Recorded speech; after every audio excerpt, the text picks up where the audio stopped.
Welcome to ABQ UFOs.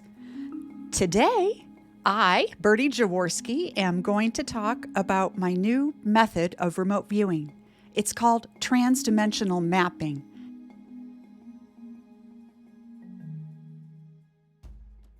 So, hello everybody. Welcome to an introduction to transdimensional mapping, a novel approach to remote viewing. This is something that I have been working on for over 20 years. And we're not going to be able to get through everything I do today, but this is a philosophical and pragmatic approach to remote viewing. And I'm going to talk about the philosophy behind it, why I think thinking these kinds of ways is important. And I'm going to show you a couple of things that are involved in transdimensional mapping. I've got lots of notes here, so I'm going to have to talk fast. I won't talk fast. We'll take it as it comes. So this lecture is an overview of what I believe to be flaws in what I call the traditional methodologies of remote viewing, those methods that have come down in a direct lineage from the Stargate program, and my response to those flaws. I believe that all methodologies that people use, whether it's CRV, controlled remote viewing, SRV, TRV, NERV, they all work. And they all work beautifully and wonderfully. And many of you are accomplished remote viewers. I know this. I've seen your work. I've been following what everyone is doing in the field all this time. And I am not saying at all in this lecture or in all my forthcoming lectures that what you're doing isn't working or isn't as good or anything like that. I celebrate everyone in the field and think that everyone has incredible insights and things to offer to the field. I just think that I've come up with some cool ways of looking at things and some cool techniques that I am excited to share. So there's nowhere near enough time to go through all aspects of my system, but I'll touch on a few things that any of you can integrate into your own session work. And future lectures will cover all aspects of transdimensional mapping. I'm just going to call it mapping from here on out in depth. So all these lectures are going to be featured at my website, norivets.com, norivets.com. You can watch them for free as many times as you like. I will put all of the upcoming lectures up on Meetup so that those who wish to participate, watch live and participate in the Q&A may do so. And otherwise, some lectures will go on YouTube, but they will all go on my website. Some of them are just a little too esoteric or technique-driven to make sense for my ABQ UFOs YouTube channel. So this one I think fits. We're not going to be talking about UFOs or esoteric targets today. We're primarily talking about the practice of remote viewing and how we think and talk about it. So upcoming lectures are going to include a lecture on each element of my mapping system. Each element will have its own lecture. I'm going to do a lecture on linguistics and how important that is in remote viewing. I think this is a huge area that's been woefully understudied with regard to data that appears in sessions. I'm going to do a lecture on right and left brain hemispheres research and how this pertains to remote viewing. And I'm going to do a lecture on analysis, another lecture on my work with using artificial intelligence and analysis, a lecture on my brainwave research, and a lecture on other tech that can enhance your remote viewing, and probably a whole bunch of other lectures either, but those are ones that are upcoming. First, I'm going to go through all of the pieces of transdimensional mapping. And so today we're going to cover a little bit of that. So let's talk a little bit about the traditional methodology, what people have been using to remote view since the Stargate program was declassified in 1995. So let's look at a traditional session. Hold on a second, I've got little mini PowerPoint here.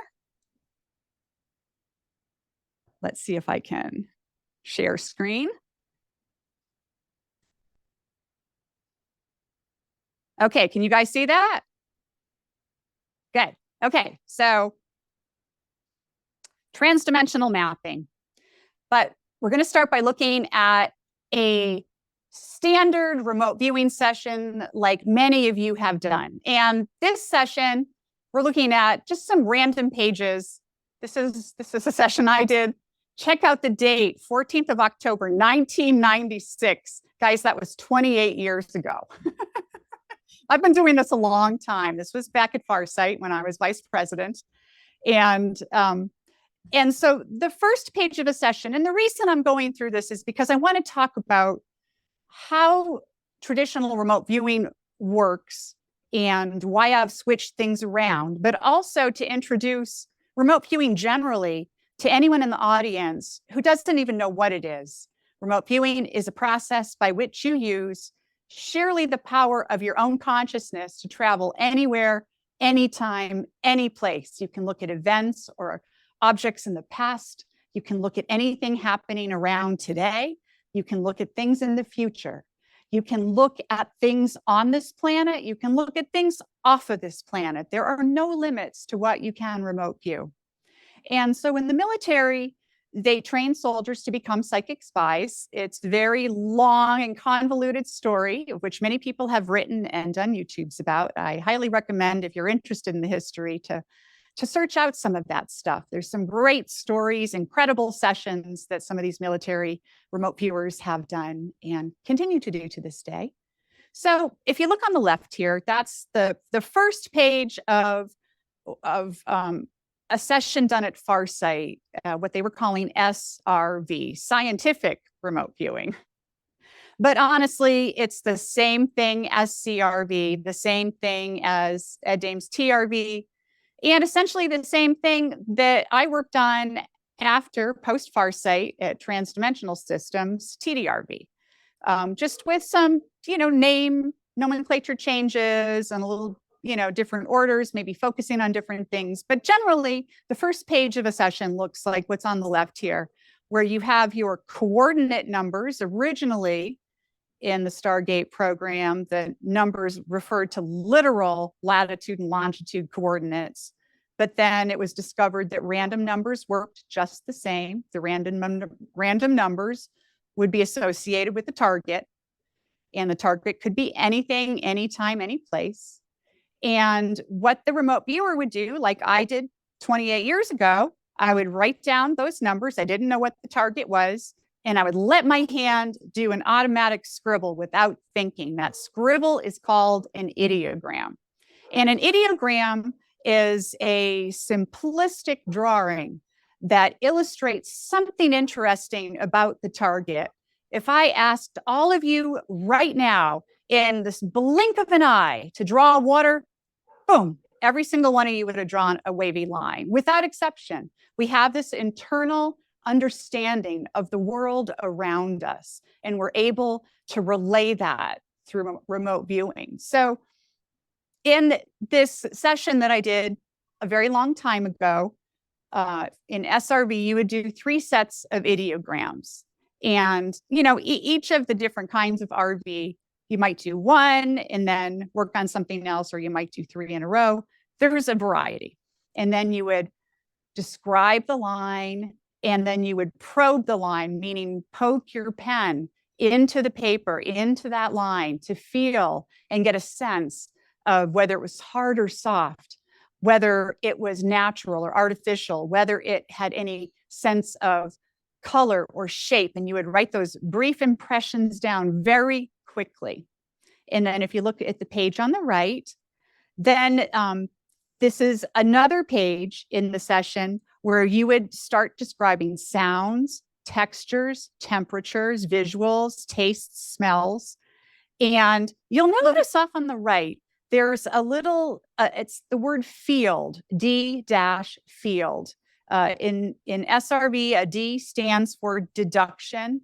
And in CRV, they wouldn't use deduction, they would use AOL, analytic overlay.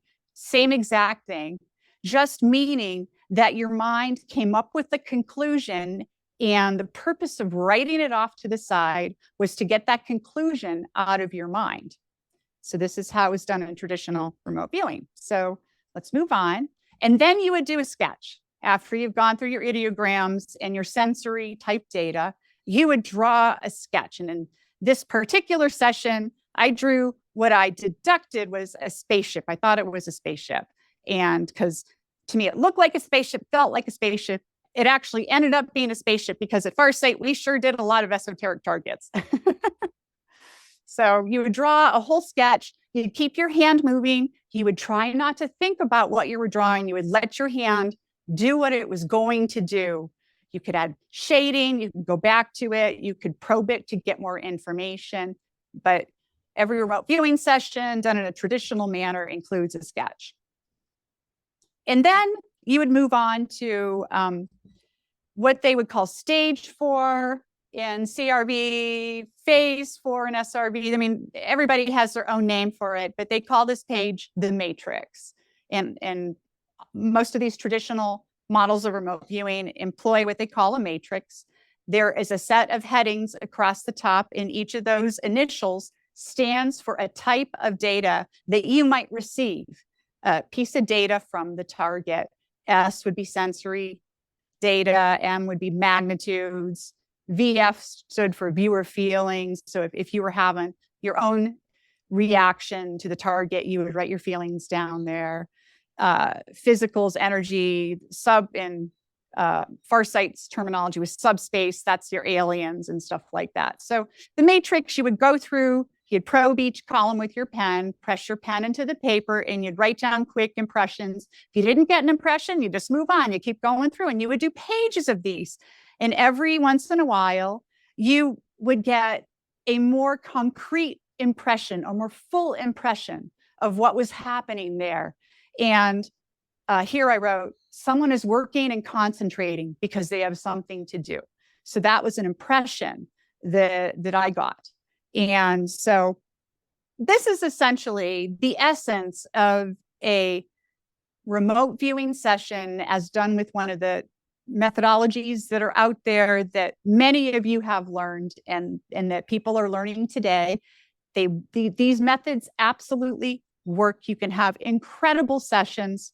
Typically, my sessions, when I was doing this kind of a system, would go for 30 or 40 pages. The matrix pages would go on, and I would end up writing paragraphs and doing sketches inside the matrix, and sometimes getting extra pieces of paper to do sketches with.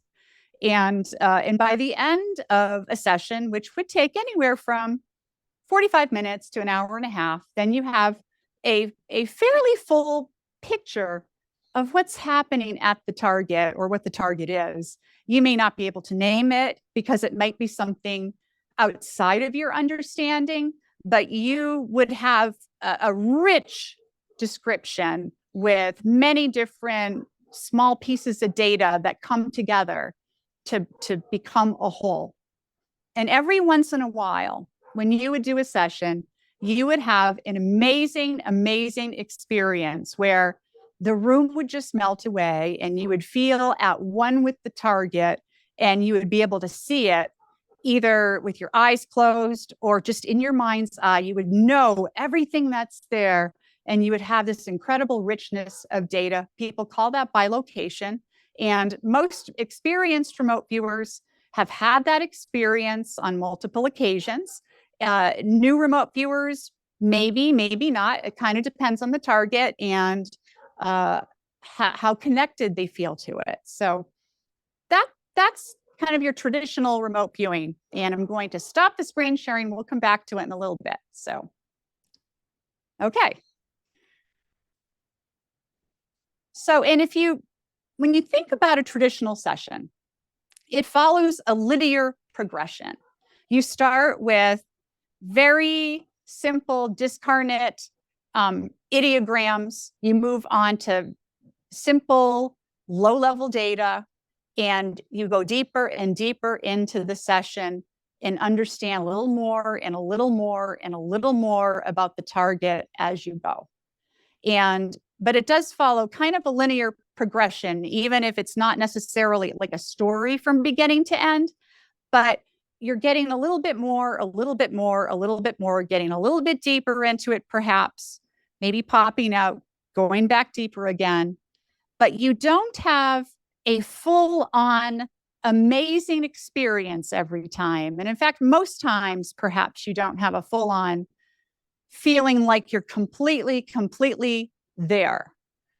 So I thought about this for a long time and started thinking, back in the day, wondering, well, what can we do? Because, there are all kinds of interesting people on this planet who have had those kinds of experiences where they're able to have this full richness of psychic experience, say.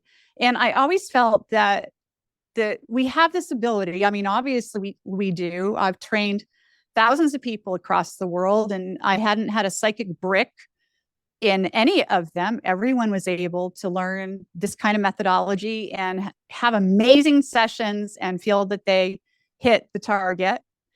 And so I started thinking about what could I do to change it, to make it something that we could do instantly, that we could do in fullness, that we could do so that we describe something without having to kind of put pieces together or to guess, because I wanted to know. So I started thinking a little bit more about it. And, if you look at these traditional sessions, that low level data is preferable, but extended descriptions and phrases are allowed deeper in the session. But I wanted to have like a full story from the get-go. I really wanted to know what the heck was going on at every target.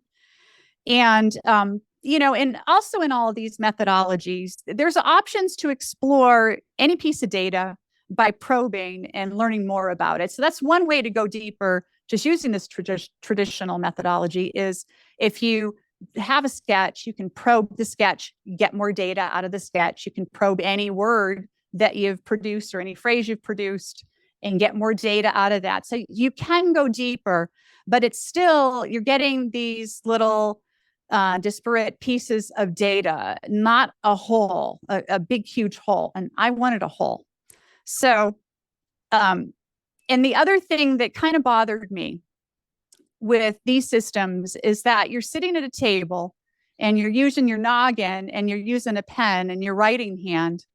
And I knew back then, and and everyone knows that, like, the seat of intuition is your gut, right? Scientists have even discovered we have neurons inside our whole intestinal system in our gut. And sometimes, if I am feeling lucky, like something really cool is about to happen, I often get like a precog moment like that. And my hands always feel funny, like almost itchy. And I every time I start rubbing my hands like this, my kids would always say, "Oh, mom's going to find some money." It's generally what would happen. And so our bodies hold this information as much as our minds do. And so that was one thing that I thought could be changed in a remote viewing session, is if we use more of our body, or at least listened to more of our body. Even if we weren't going to get up and do something about it, we could at least listen to those parts of our body. So I started thinking about that too. So now we're going to talk about some nomenclature, because I think that the way we use language is extraordinarily important here, important for understanding our data and important for understanding remote viewing in general. And so the term remote viewing itself has bothered me for a very long time, because first of all, is it actually remote? Are we literally going somewhere with our minds, our subconscious, our consciousness, whatever you want to call it? Are we actually traveling somewhere? Is it someplace beyond us, even if we're accessing it using some kind of non-local ability? Is it beyond us? Or are we so connected through consciousness that we're already there? And I kind of feel that that's more likely than it being something remote. So I didn't like the term remote. And I also don't like the term viewing because most of the data isn't visual. And for some people, it's rarely visual. People get all kinds of data. There's visual data, conceptual data, emotional data, mathematical data, all kinds of interesting things. You can get songs in a session. You can get just an incredible array of information that's non-visual. So I don't like the term viewing either. And so the other word that I really hate, and I hate this word more than remote viewing, and that's the word target. And I don't like it because it's militaristic, first of all, but it also implies that you're going to hit or miss something. It's something far away that you're going to hit or you're going to miss. And I feel that using language like this sets one up for failure. And just from a psychological standpoint, I believe this is 100% true. Hit or miss. Bad idea. Bad idea. So I changed that word a long time ago to use the word objective, which I felt was a little less militaristic, but I was never really happy with that word. So I've also chucked the word objective. So I don't use either one of those anymore. I'm going to get to my list of things that I do use in a minute, but I want to talk about just why changing language is important. People might think, well, it doesn't really matter. We all know what remote viewing is. We know maybe it's not remote. We know you get other data, but you know it. But the more you say it, the more you're telling your mind what it is over and over and over. The words that we say to ourselves and that we repeat internally define who we are and who we become. You know, self-talk is real. If you keep telling yourself that you're ugly or that you hate yourself, after a period of time, you will believe it on a deep level. And it's the same thing with all this terminology in remote viewing. You're training your mind to believe something or to think about something in a certain way, to accept something or not accept something. And I decided I would rather have language that welcomed the experience, that brought it alive for me, and that accented my own potential. So I believe that nomenclature is absolutely extraordinarily important. So, give me a second here to look at my notes. Yeah, so let's talk about the language that I do use. So instead of using the word remote viewing, I'm going to call it that, and for the sake of this lecture, but following lectures, I'm going to use my terminology. But for the sake of today, I'll probably use things interchangeably so as not to confuse people too much. But I don't like the word remote viewing. I prefer the word mapping because I believe that what we're doing is we're creating this incredible map of a place or an experience. And we're like explorers. We're explorers having an amazing, fun, hilarious, sad, incredible, whatever it is, time just being at this place, whatever it is. So I like the word mapping because it implies that you're having an adventure. I like it because it enables you to think of all of the different ways that you can deconstruct what you're looking at and figure things out. You're creating a treasure map of sorts. And I like the words exploration. So I don't call it remote viewing in my own head. I call it mapping. I don't call people remote viewers in my own head. I call us explorers. And in traditional methods, sometimes you would work with a partner, somebody who would help you through a session. And that person may or may not know what the target is, depending on how everything was set up. Then that person, traditionally is called monitoring you. Don't like that word either because it almost sounds like a hall monitor, and I didn't want to have the idea that someone's judging me. And so I'm an explorer, and if I have a partner in a session, I call my partner a navigator. So that to keep in with the mapping theme. Don't call them sessions either. And I don't call them targets. I call it having an experience. So when I refer to an experience, which I think some of you have seen me in the forums or, on Facebook or in the Discord, I call it an experience. So you have an experience, you're going to experience something, and you are an explorer or an adventurer, and you're having a marvelous time. So I changed the language like that because it felt happy to me and felt exciting and like I was ready to just have an incredible time. So that's the language that I'm using for some of those common terms.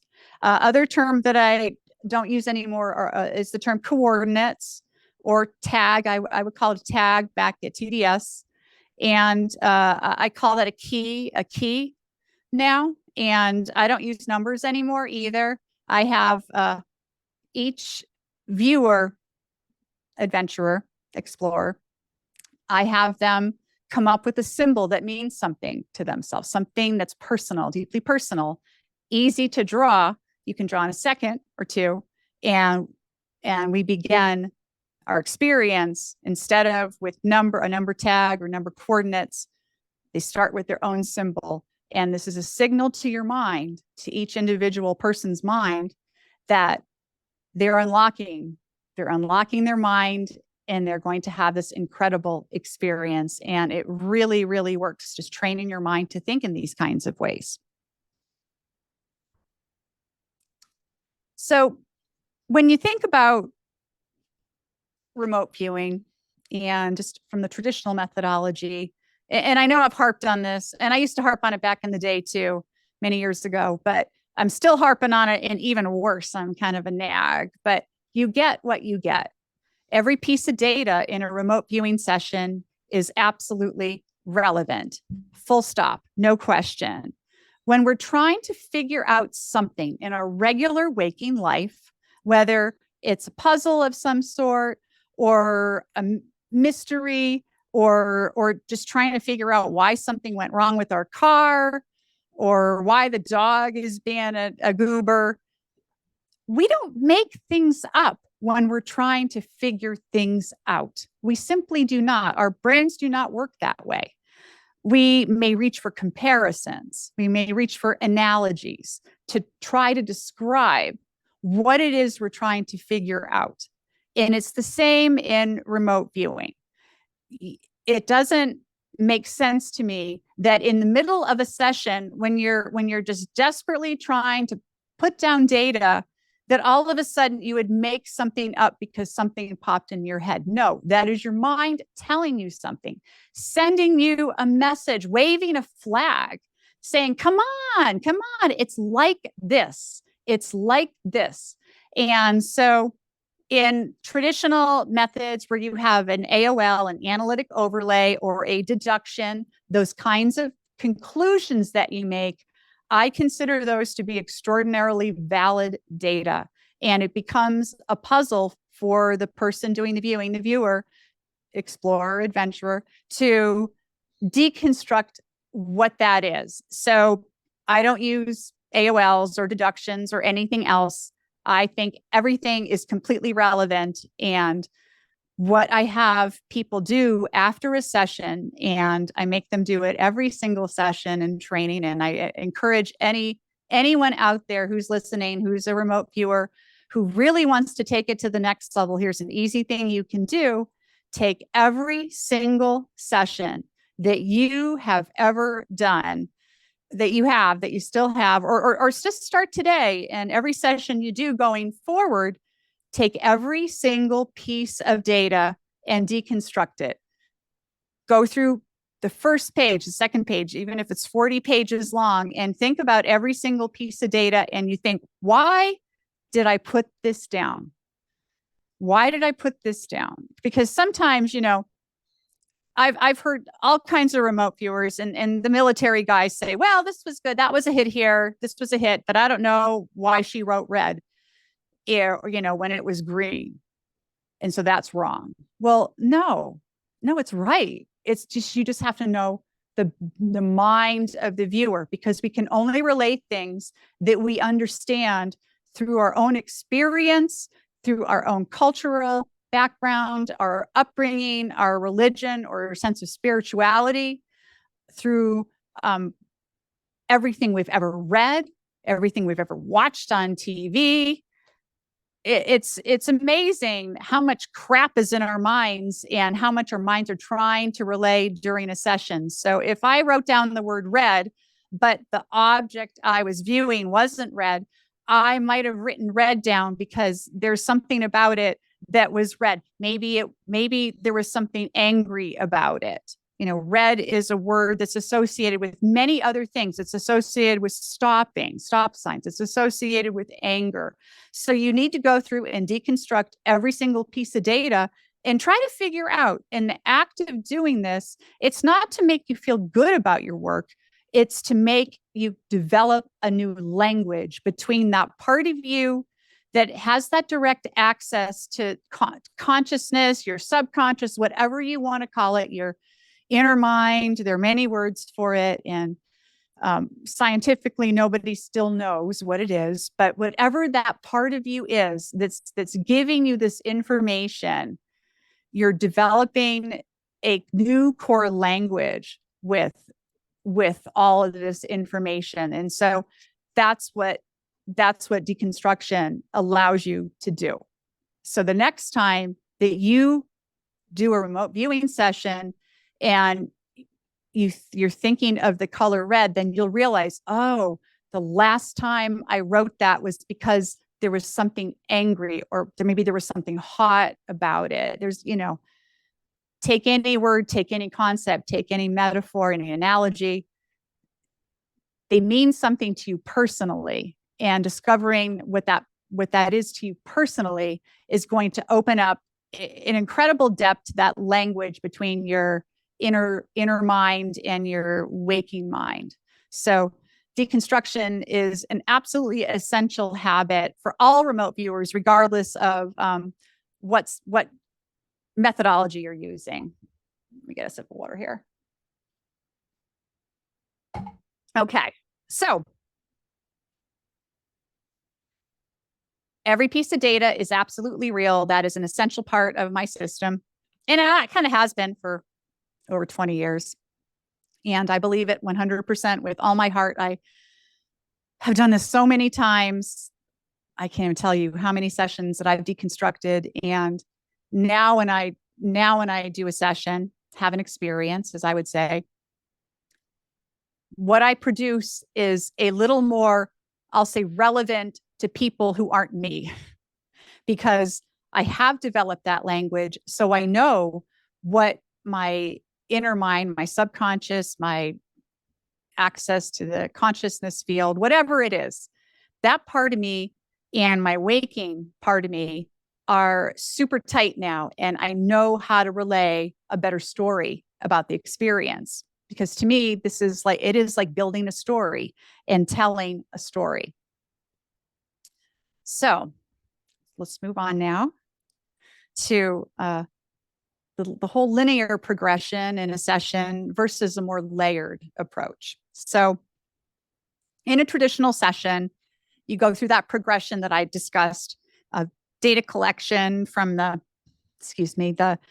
ideogrammatic to simple sensory data to more complex data, including phrases and sentences, things that come together a little more fully, to sketching and more conceptual data, perhaps a full picture of things.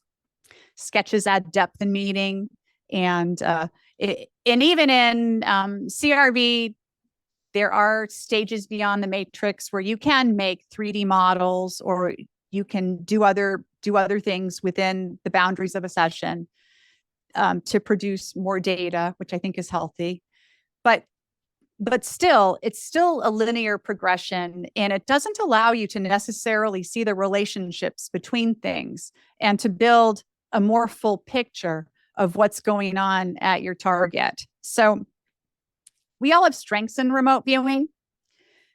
Some people are visual viewers, where they're going to have a more visual experience. Their sketches are going to look fantastic. They might be artistic in some way. And that's going to be where they shine in a session. Now, everyone gets all kinds of data, but people do have their strengths. Some people are very emotional viewers, I'll say, and they get the feel, the flavor of a place. Like if they're looking at someplace where a horrible tragedy happened, they can feel that in the whole area around them. They can sense the emotions of the people, the animals, even the plants. They get that sense whether something's happy or unhappy, or whether it's grieving, whether it's joyful. People who are emotional viewers, that's where they excel. And then there are the conceptual viewers, and that's what I am. I'm a conceptual viewer, always have been, always will be. And conceptual viewers, we kind of just know what's happening. Our sketches may not be the best, and you know, we can still get all the other data, but we just simply know things about it. We know the big idea that's happening. We know why it's important. We know where it's going, where it's been. So everyone is one of those three kinds of viewers primarily, but we're all a combination of all three kinds.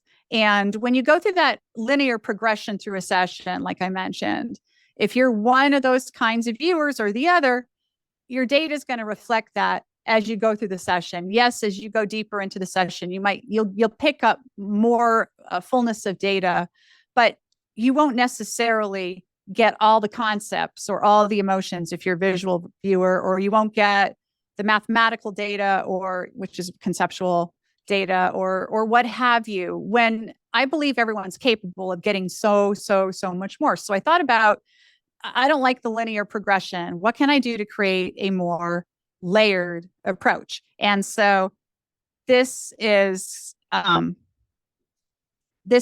of where I came up with the whole mapping idea, because this goes beyond probing, just probing for data. I wanted to be able to have a more rich experience than simply pressing my pen in the page and seeing what else would come up. So I began by asking a lot more questions during a session. And everyone asks some questions. Is it hard or soft? Is it hot or cold? Everyone here has heard about the deep mind probe, right? You know, you can do the deep mind probe and get someone's inner thoughts. That always cracked me up. But there's so many more questions that you could ask during a session. And so I started in this whole process of discovering what it is I wanted to do with remote viewing. I started asking a heck of a lot more questions. Things like, when I'd see someone doing something, why is he doing that? And I'd get an answer. Or who's in charge? Or what is the origination point? These are all questions any of you can ask during a session. You can probe your session and your sketch or your data if you want to, or just simply ask it in your head. Ask it out loud. I don't care. Why is this important? What happens next? What happened before? You can even ask things like, how do you spell that? You can even ask, what number is this? That's particularly effective if you're going for things that are numerical. And, you know, people say that remote viewing numbers is difficult. And, you know, that kind of is one of the reasons why ARV, associative remote viewing, is so popular.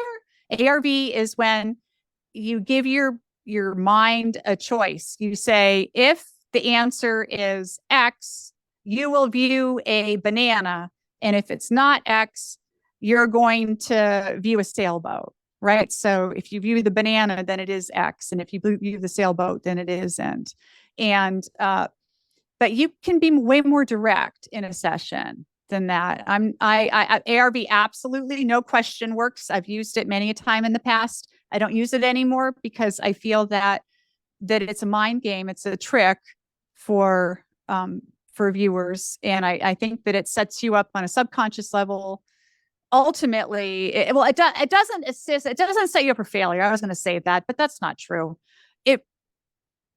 It doesn't build that language bridge that hopefully we're all trying to build to make ourselves better viewers. So you can directly ask, what number is that in a session? You can ask, show me the most important thing I need to know. You can ask, what do people think about this? You can ask, what should I focus on? Or why should I focus on this if you're drawn to something? You can ask, what am I missing? You can ask, take me back 2 hours. Take me forward in time 2 hours. Take me to a time way in the future when people have interesting things to say about it. You can come up with a million questions. And that began my whole process for coming up with this whole mapping idea, because I started to realize the more questions I asked in the body of a session, the richer the data became and the more real the target became to me. And the more I was perceiving, I was getting data that was outside of kind of my conceptual milieu. I was getting, more visual data, more emotional data, just a richness of data. It was really cool. I got super clever with the questions, and you can't shut me up. So I would go on and on and on. So then I started thinking about relationships between things. And this is where I came up with actually turning the session into an actual map of sorts. So I'm going to screen share again for a second, gang. Hold on. Okay.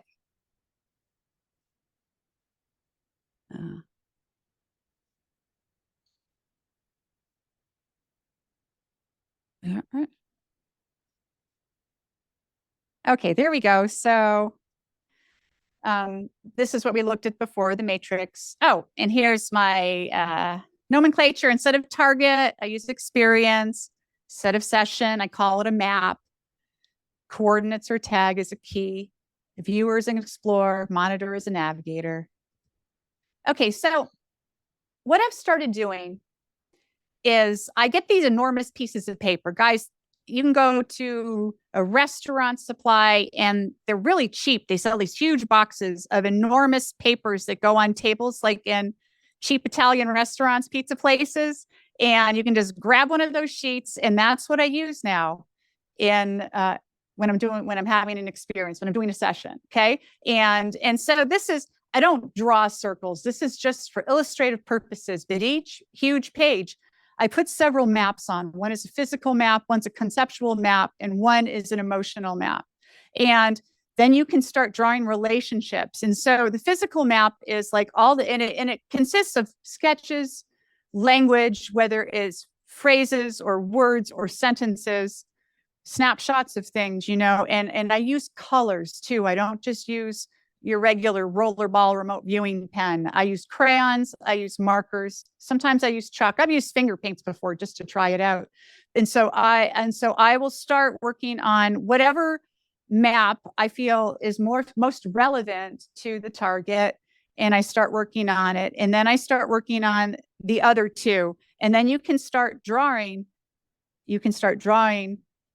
actual lines between pieces, and it builds up what's happening at your target in a way that a regular session going through pieces of paper and changing your paper does not allow you to do. It's pretty cool. You can do mathematical maps, relationship maps, time maps. So, and you can draw lines that indicate relationships. So, maybe in the physical, I just put a house there because it's physical stuff, a brain for concepts and sad face for emotions. But, these will all be filled. You'll end up filling the whole page. And I even use large pieces of tracing paper sometimes to put on top to show layers in the future, say, or in the past, because when you start mapping out what's there, it opens up this entire new existence to what you would normally have done in a regular remote viewing session. And so let me get out of there. So providing a map for yourself. This is something all of you can do, no matter what kind of method of remote viewing you're doing. Start trying. If I were doing traditional method, I would probably start the map somewhere halfway through do a couple pages of matrix and then whip a map sheet out and start putting all that data on the map and start drawing conclusions. The act of, it's like you see something in your physical map. Say you have a structure, a stone structure of some sort. You can, just the act of drawing a line from the stone structure to your concept map is immediately going to tell you why that structure was built, what it was built for, who built it. And you start finding all of these incredible threads that you never even saw before. So that's just the beginning of mapping, people. This is just the beginning. It's way more layered and interesting than a sketch. And there's no limit to how many maps you can create. You can also use it. I also have used those big rolls of paper. You can get those. I think they even have them at Home Depot. You can get them pretty much at art supply stores, or Walmart has them. You can roll out a huge thing and lay on the floor and do this incredible mapping exercise, and it'll bring your viewing to the next level. I absolutely guarantee it. You can include 3D models on top of your maps with Play-Doh or clay. I do that a lot too, to see the actual form of something. It makes everything come alive. And, all of this allows you, doing a huge map like this allows you to build your session from the ground up, and to develop relationships between the people, animals, plants, places, aliens, spaceships, doesn't matter who's there, the President of the United States. You'll see it all and you'll feel it all. And it brings it so alive. It's incredible. And you don't have to like go through a whole session and through the matrix to pull out maps. You can start with the map. Absolutely 100%. And in fact, that's where I start. That's where my sessions begin. And there's a lot more to what I do, but it looks like we're almost there at our hour point. So I'm going to open it up for questions, because this is what I'm covering today. The next lecture, we're going to talk about more about mapping, and we're going to get into how you use your full body involved in the mapping process. And we also are going to talk about recording your sessions and how to use sound as a part of what you're doing in the mapping process. Talk about body mapping and how it relates to mapping here. And then we'll get into communications protocols and things like that. So, okay, so I'm going to go out of big screen and let's open it up for questions. Woo!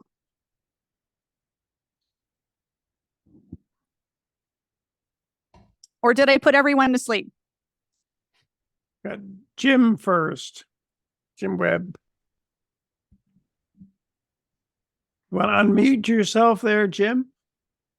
Then Carol, and then Cheryl. So you're still muted there, Jim.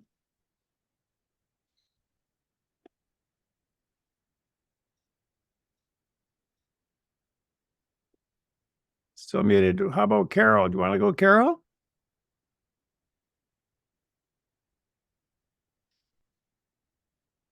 Hi. Sorry, it took me a Okay. Oh, Jim. that's okay. Jim's with us. Go ahead. Well, obviously, first off, just gratitude to you, Birdie, for all you've contributed to remote viewing just in general. I think a lot of us learned in a lot of different ways, but coming across some of your materials early on as a viewer, and some old videos, and just a lot of methodology, your creativity and contributions to the field to me are very significant. Well, just so much creativity. So Thank you. My question is, in my own path, like when I come across sessions, a lot of viewers record themselves and offer like watching them use the methodology. And for me, in the way I learn, there's something about that. If I can observe somebody doing it, I've found it really accelerates my own learning path and that methodology. So I'm just curious, as you progress with these lectures, which I'm really excited about, is that something you might consider as maybe offering a recording for us to, or being able to see some of the session work itself? Thank you. Absolutely. 100%. I absolutely am going to do this. I just wanted to get through like the background today on why I'm thinking, and especially in terms of language, because I think that is so key in this whole process. and if people don't focus on it enough. But I will absolutely, I'll record myself doing a full-on session. Heck, you know what I'll even do? I promise you guys all this. You guys are all hearing this, and it's being recorded and it's going up on YouTube. So I got to stick to it. But you guys have to figure out a way to get together and come up with something for me to view, and I will view it. Okay. And that's the session I'll record. So maybe on the remote viewing Facebook group or in the Discord or somewhere, y'all come up with something, secretly, so I can't see it. And then I'll record a full-on thing after I do a few of the lectures. So you know what the heck it is that I'm doing, because you're going to see me get all funky up in there. So yeah. Okay, we have Carol next.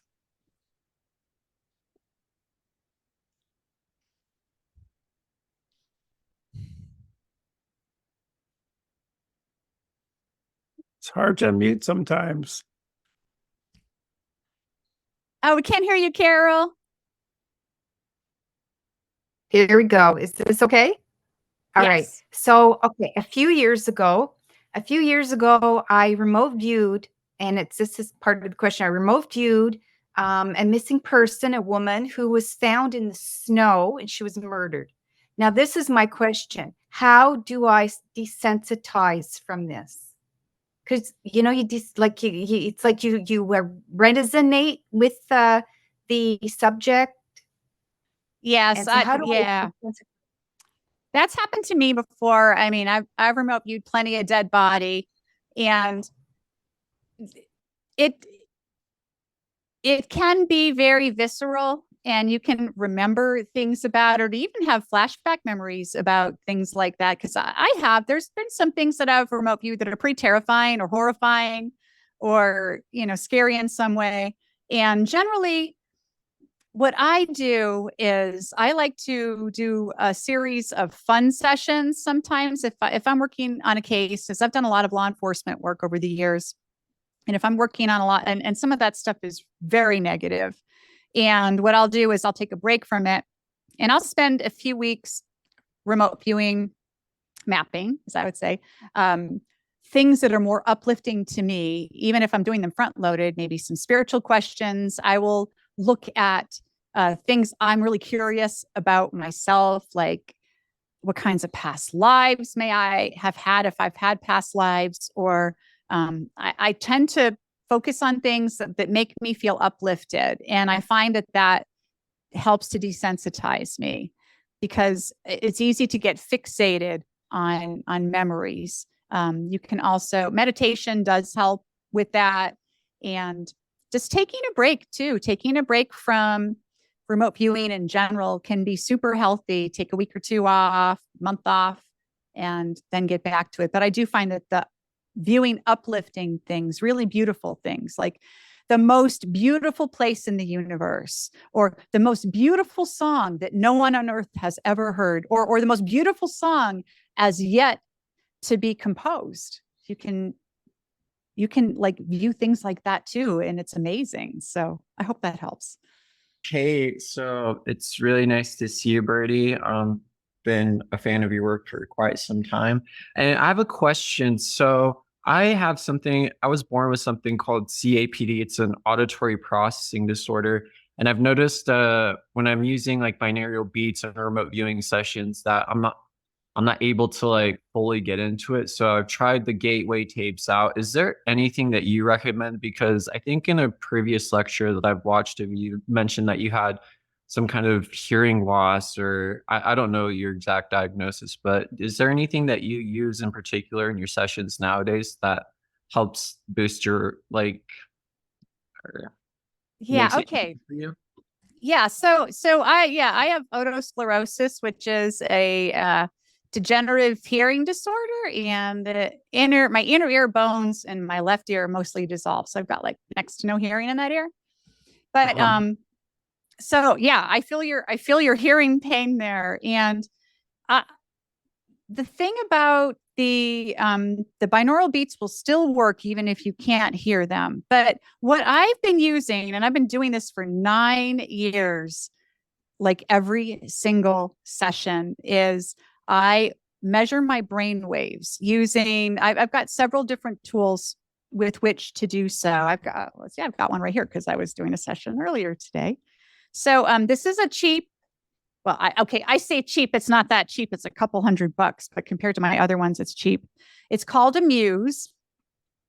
And here, I'm going to put my, I'm going to spotlight myself for a second so I can show you guys. So it's called a Muse, comes in a cute little case that says Muse on it. And it's a headband that you wear, has a little thingy on the back. See, all those white things are sensors. And what it does is it measures your brain waves. So you slap it on. Okay, well, okay. It's hard to do and do this at the same time. And I'd have to take my headphones off and then bobby pin my hair out of the way. But okay, so what a Muse does is it measures your brain waves, and you don't have to listen to anything with it. You can, and I don't listen to binaural music most of the time, although I think it is effective, especially for new students. But the Muse, it will show you your brainwave pattern at whenever you're wearing it. And I have been working on this for almost 10 years. It's like 9.5 years. And I've done, I forget how many sessions, but it's an ungodly amount of sessions using this. And I have a couple other devices that are way more involved that have tons of little sensors that you have to stick over your whole head and applies like a saline solution to the pads on it so that it picks up your brain waves. It's essentially what doctors use to measure your brain waves if you've had like seizure disorders or they're trying to figure out what's going on in your noggin. But this is a consumer product, the Muse, and it's meant for biofeedback so that when you're stressed, your brain waves will look a certain way. You'll have certain kinds of brainwave activity.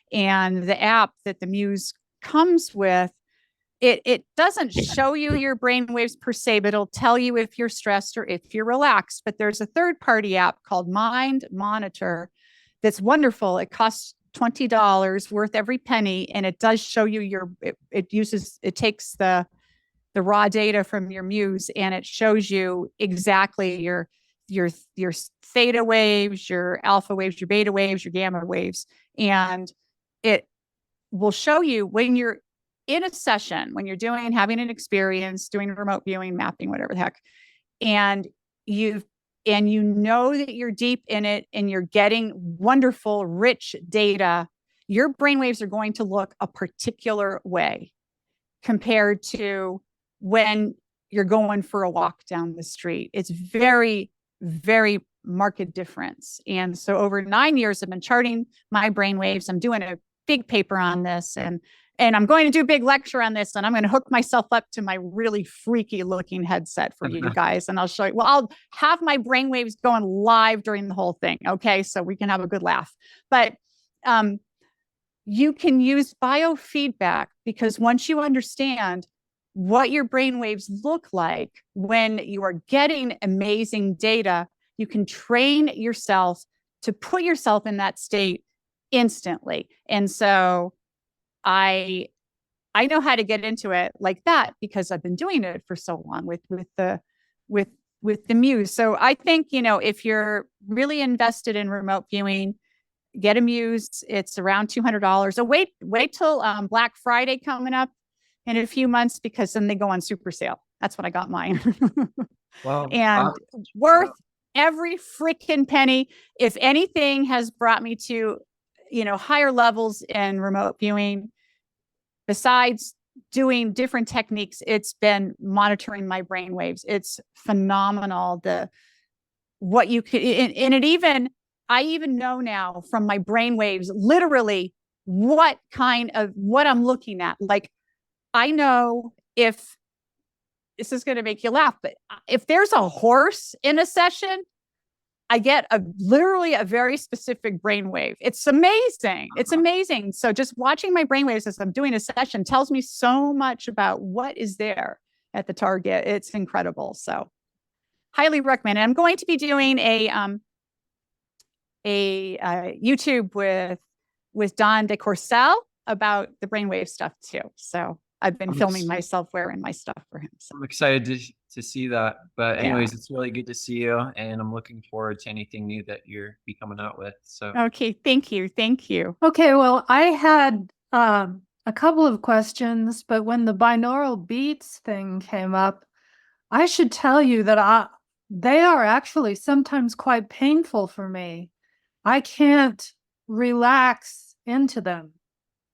And so I don't really know what to do with that. I've tried, say, putting them on when I'm going to sleep at night. I thought that would be a good way of getting into it, of practicing, and it kept me awake. And so I couldn't use them. So that was one thing, and I will definitely look into your suggestion. The other thing I was wondering is that if there are no coordinates, how do you get started? What's the starting point that you're going for? And do you simply assume that what you're going to be looking for, if you don't know what it is, has a physical dimension, a 3D expression? Yeah, okay, Cheryl. Okay, so I'm gonna take your questions in order. First of all, the binaural beats, there are so many different binaural beats tracks available out there now. If you just go on to Spotify or Apple Music or YouTube, you will find a variety of different artists that are creating these things now, and you might find that some are more palatable than others, or it may just be that it's just not for you. I don't use them myself much anymore because I'm doing this brainwave technology, which I have found to be way more effective. But because the binaural beats is they put your brain into a particular brainwave state. And I even have a piece of equipment called the God helmet, which some of you may have heard about. I bought one of those ages ago now.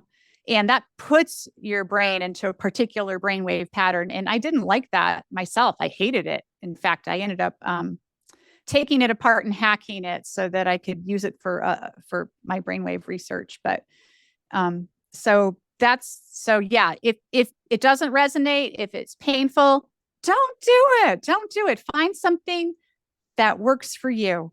And your second question was on Coordinates. Coordinates. Okay. So If you don't have them. I don't have them. I do not have them. Everyone makes their own key. And everyone's key is a symbol that is unique to them or that feels special to them in some way that they resonate with, and they can come up with their own key. And they start by drawing their key. And that is it's a device, and it's a mental device that's telling you you're unlocking your, whatever that is, your subconscious mind, your inner awareness, whatever you want to call it, you're unlocking yourself and you're off and running. So that's what we use. And you had another question, Cheryl. What the heck was it? I just started at 6. I forgot about it, and I thought it was helping at 7, but I got to just listen to the rest of it. Okay, well, if I remember what it was, multidimensional mapping. No. Oh, okay. I'm sure it'll pop back into my head, and if it does, I'll say woo. So, okay. So my third question was, do you assume that you're looking at something 3-dimensional? Oh, that's right. No, I never make that assumption, because sometimes you can give out a conceptual target, right? You can give out the mind of God, or you can give out the answer to a particular mathematical proof.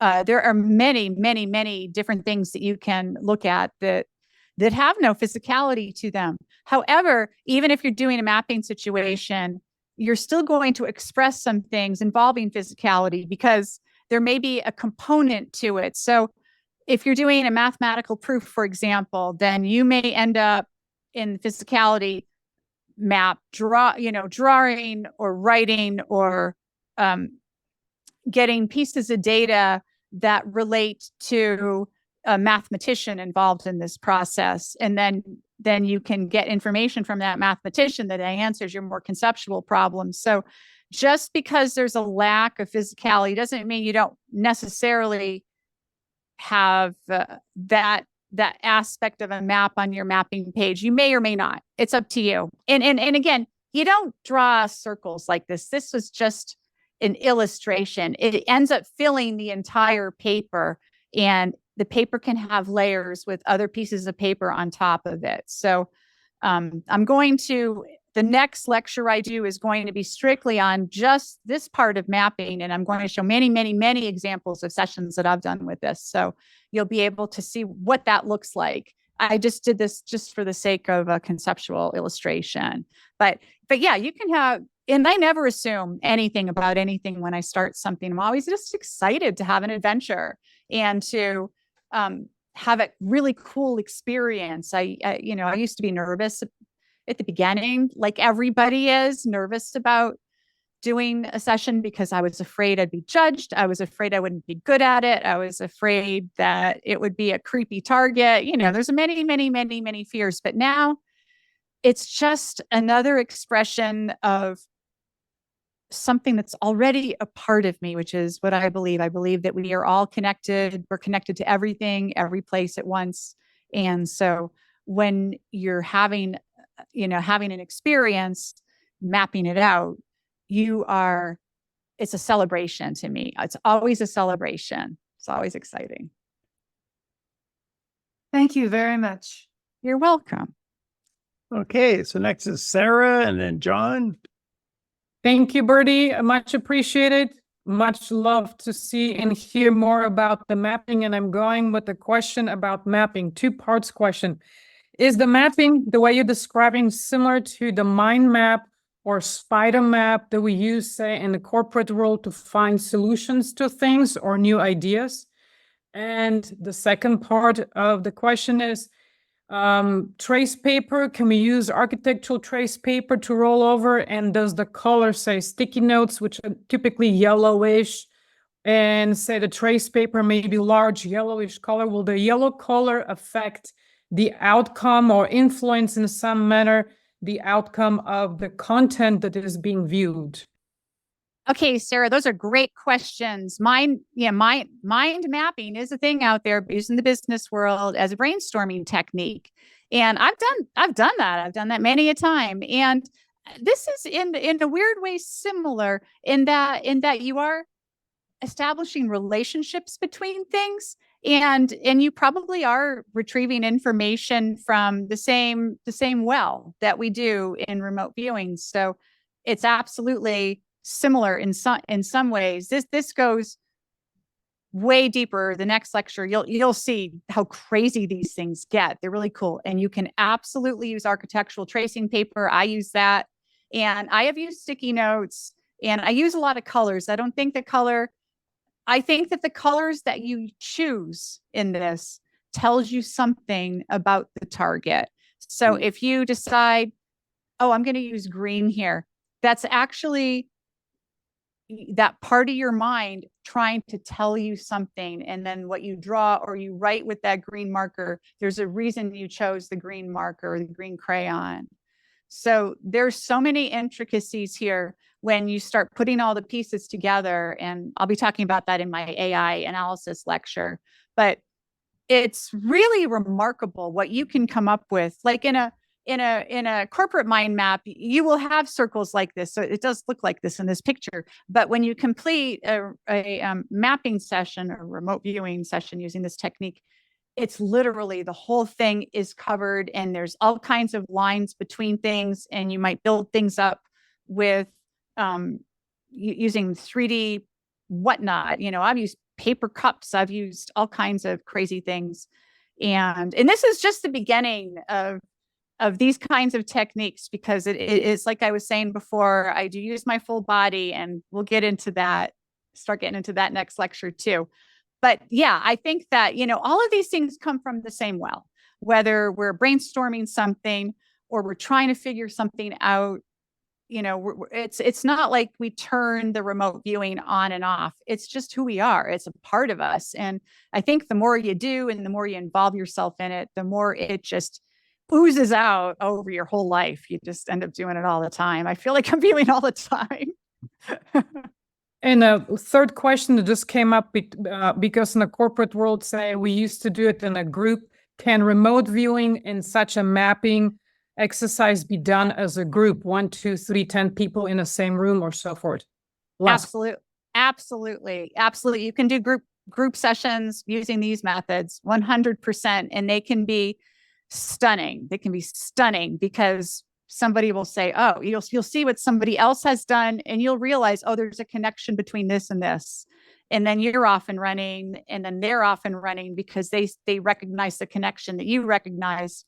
It's an amazing group process. And so I'm teaching a few classes, and in those classes, we are going to do some group work like this, and it's so cool. It's so cool. Thank you. Thank you. Thank you. Okay, John's next. Hey, Birdie, always great to see you. You're always intriguing and brilliant. I'm going to get my muse out and use your software. I tried it before without the mind monitor, and it didn't seem that effective. But if you've gotten good results with it, I'm definitely going to try that. Yeah. Yeah. My question is, have you recorded sessions or results so that we can see them, or the public can see them, or people on this forum can see them? I'm having difficulty grasping how you could do this in an effective way if you had a series of clients, like you did in the old days, or like we did in the old days. So I'm curious about that, how that works out.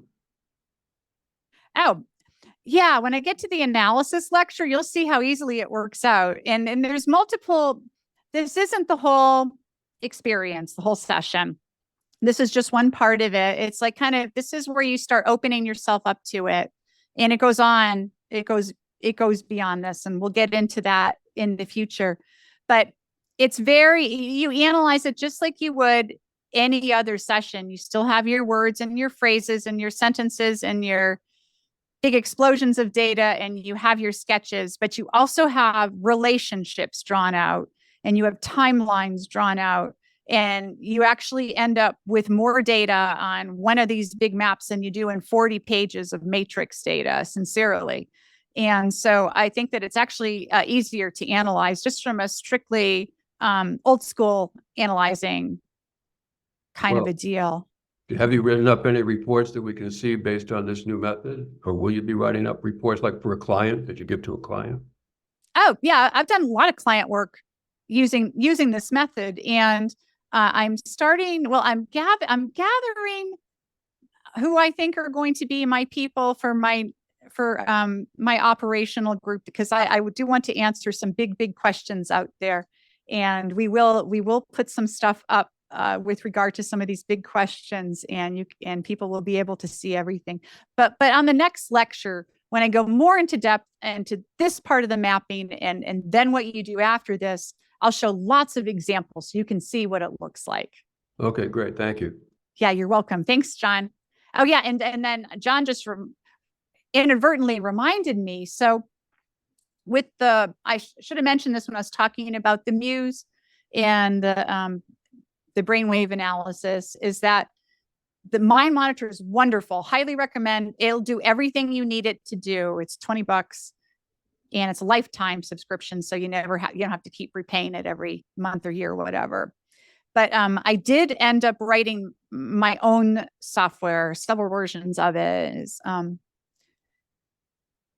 so that I could have it give me alerts when I reached particular patterns, because those patterns, mean something to me individually. But anyway, I'm going to make my my software. I'm going to turn it into an app, make it available to anyone, and it'll be open source as well, so that anyone can play around with it and input their special patterns, so that when you discover your best patterns for viewing, or when you discover that this pattern means that you're looking at something ancient, or that you're looking, this is the pattern when it's an alien target or what have you. So it'll notify you to remind you. You'll get a little notification blip. Okay, so next is Chris and then Andrew. Hey, good evening. It's sleepy time here in Pennsylvania, but I have a question about so you mentioned a lot about the viewing and your thoughts about that, but what about tasking? That's something that really maybe I overthink it, but what are your new thoughts on that? Or what are your thoughts on tasking? How does that differ? What's going on with that in your head? Yeah, so I am going to do a lecture on tasking. I probably should have mentioned that earlier for sure. But I just keep it as simple as possible and as direct as possible. I don't like convoluted tasking. I think that it should just ask the very basic question without caveats or without, if then statements. I think it should just be super simple. If you want to know what is happening at a certain location at a certain time, you just write it out like that. Or like an event in the past, those are super easy to task because, you can just put the event and the date, and you can add a subtask sometimes if you really want to focus on a particular element of it. But I don't even like to do that, because I think that when you do kind of a full session that involves a number of interesting techniques, you're going to get that data anyway. So I'm going to do a lecture on tasking, but for now I'll just say, keep it simple. Keep it super simple and super direct. I think that that's like one of the key things in all of this that's important, is being as direct as is possible with your subconscious mind, as direct as absolutely possible, so that you can develop that language and so that it trusts you, so that, you're not internally on some level saying, well, there she goes messing with me again, trying to get me to say this or that or this or that. I just don't think that's healthy. I know I didn't really answer your question because I need to give lots of examples, but I promise, Chris, I will do that. Promise.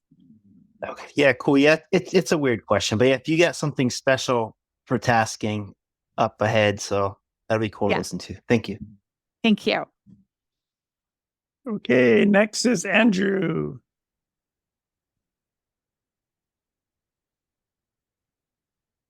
Oh, hi, Birdie. Can you hear me? Hey, Andrew. Hi.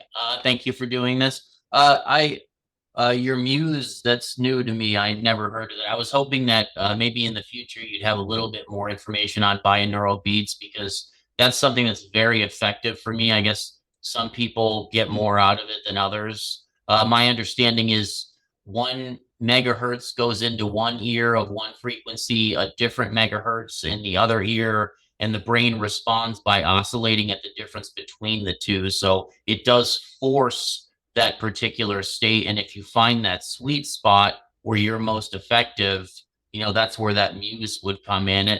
It's been very helpful for me. So I hope that you do maybe have some more information on it. I've not been able to find a lot of information on getting the right frequencies, and maybe an app that I could put that together myself to find out what would work best for me. I've purchased some other people's things, but that's been really helpful for me. And then when you were talking about viewing numbers like outside of ARB, you said something earlier specifically about asking for a particular number. That does seem to be a really difficult one, like when it involves numbers for some reason. Could you talk a little bit more about outside of ARB, like how you would view numbers, and just tell me a little bit more about that?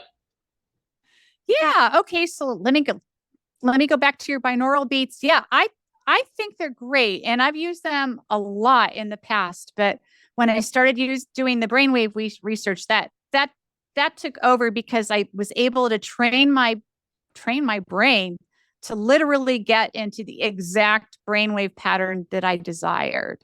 So that superseded the binaural beats for me. But I did find the binaural beats particularly effective in the beginning. I really liked it, and I still recommend them highly to new students who are just understanding how to get their mind into a restful, contemplative state, into a state where they're open and ready to remote view. So keep doing it, Andrew. I think it's really great.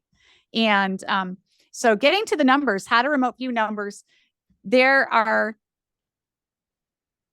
outside of ARV, it depends on what kind of number that you're looking for, first of all, and then to come up with a task that would satisfy. And I'll cover that in tasking because there's lots of really interesting questions around tasking and specifics. But in a session and an experience, if you want to know what a number is, you simply have to ask yourself, what is this number? And if it's a big number, you can say, what is the first digit of this number? What is the second digit of this number? And then you can reverse it. Okay, if the number were reversed, what would be the first digit? And so, you can keep asking yourself different questions about it so that you get a direct answer instead of trying to trick your brain into giving you an answer. I just prefer the more direct approach. I've actually been pretty successful with looking at things like license plates for law enforcement, or I used to do lottery, and I'm not doing that at the moment. I've got lots of other interests, but I've done that looking at things like cryptocurrencies and things like that. It can be very effective just to ask a direct question.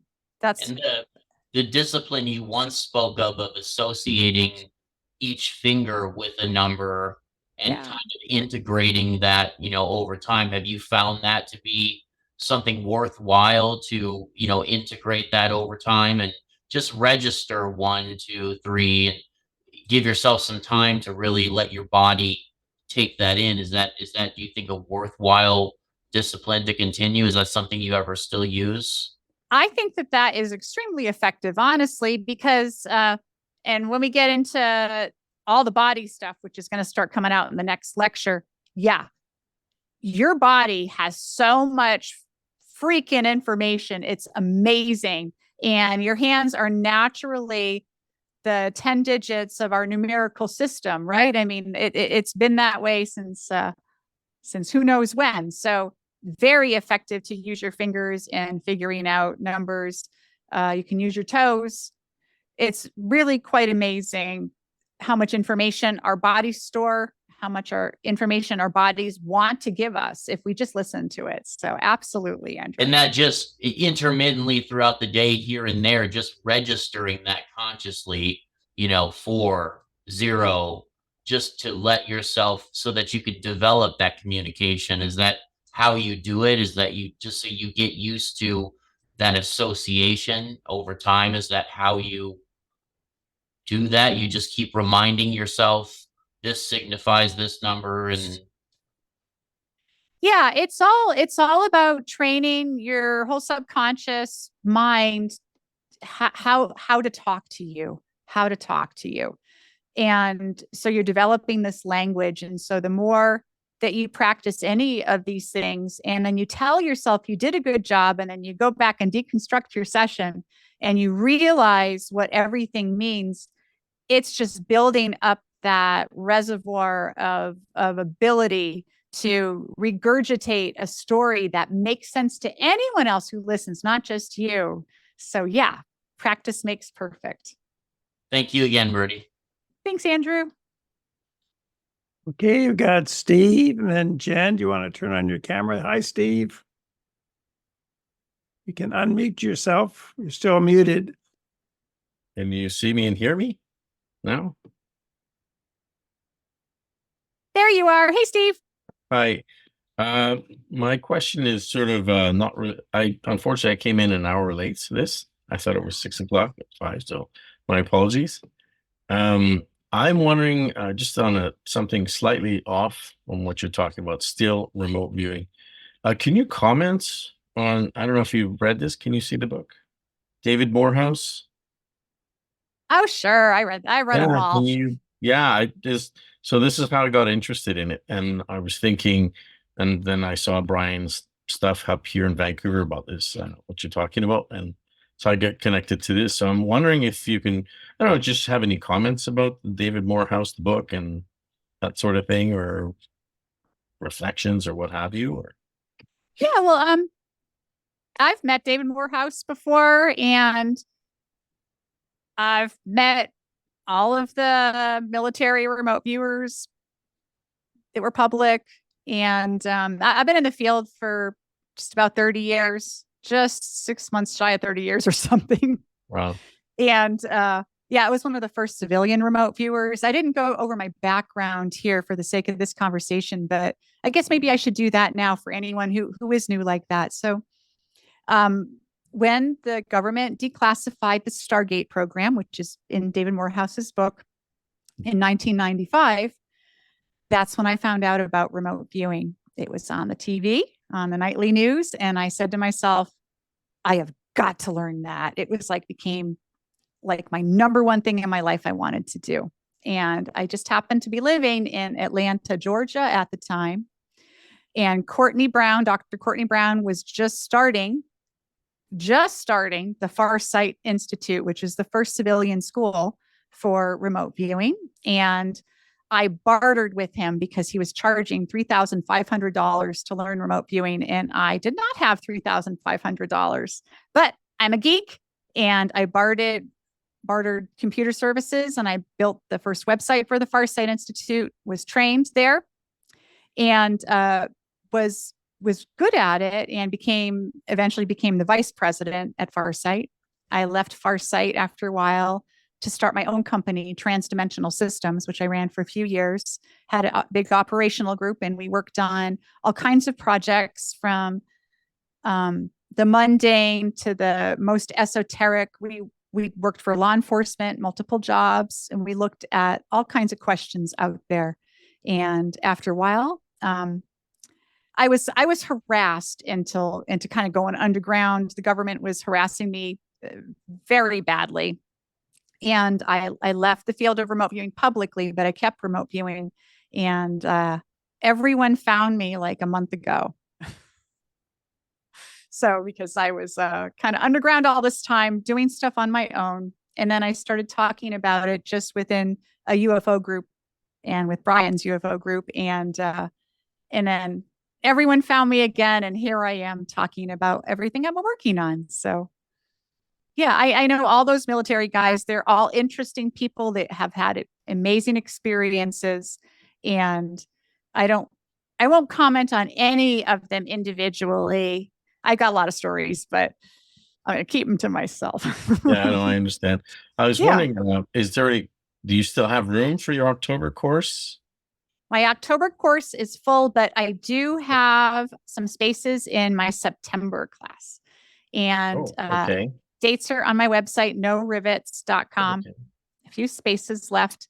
And I'm after October, I don't know that I'm going to teach anymore. I might rarely on occasion, maybe, but I'm not making any promises because I really prefer to work in this arena on the side of ideas. I prefer to be a little more of an intellectual in the field. And I have a lot of big things I am interested in researching and working on. And I am getting an operational group together so that we can look at cool things together. And it's going to be the coolest group of people you ever met. I just know it. So I'm excited to see how it all works out. That's great. Okay. Yeah. Thank you very much. Thanks, Steve. Okay, I appreciate thanks. you. Okay. Thanks. Okay, now we got Jen and then Dave. Hi, Birdie. Can you Hey, hear me? Jen. I sure can. Hi. Good. So I have full disclosure here. I was trained by David Morehouse in remote viewing. And so when I heard your adjustments of language and sort of those sorts of things, my ego perked up a little bit. And then my heart opened at the fact that the softer, kinder language is much more organic.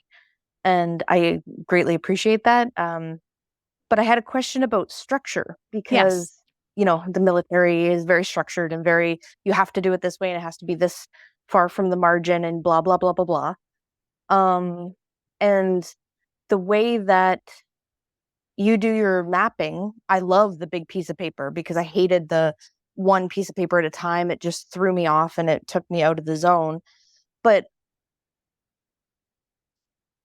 in the military way of doing things, it's because it's so structured. it's really easy to go back and be like, on the timeline, here's what happened here and here's what happened there and all those sorts of things. Yours seems to me a little bit, not chaotic is a strong and mean word, but like a little bit, it just, you, because your experience, you probably understand what you were thinking at the time, but as somebody who's not used to it, how do you keep it organized? Okay, that's a great question. And when I do my lecture on right and left brain hemispheres, I'm going to talk about the military method because I believe that it was designed to keep your left brain more in play than what might be helpful for full remote viewing, because military targets are very concrete things, physical, concrete things. Even if you wanted to get into someone's mind, you want to know you're getting into the right person's mind. There's a physicality involved there, and the left brain really loves that discrete, concrete, physical type data. The left brain doesn't work in metaphor and in story. That's what the right brain works in. So the military method was designed for a specific purpose, and I think that it served that purpose extremely well. But I don't think that it's necessarily the best thing for getting full experience. And I know that the mapping may look like it's super chaotic, but it actually is very interesting. So next lecture, I promise, I'm going to show many examples of this. You're going to love it. And this isn't all I do. This is just one small part that it takes 5 full days for me to teach this. So in an hour, I can only get so much out. But so stay tuned and you'll see how these things look and how it all fits together, because there are parts in a session that I do, an experience that I have, where it goes into other areas and it all comes together very nicely, I think. But again, not everything not everything is for everybody too. So for some people, the more military derived methods may be absolutely perfect for them, but well, that's what I was going to say, is that like I'm much more of an organic, I'm a feely person. I have huge emotions and I'm only now in my 40s learning how to control them.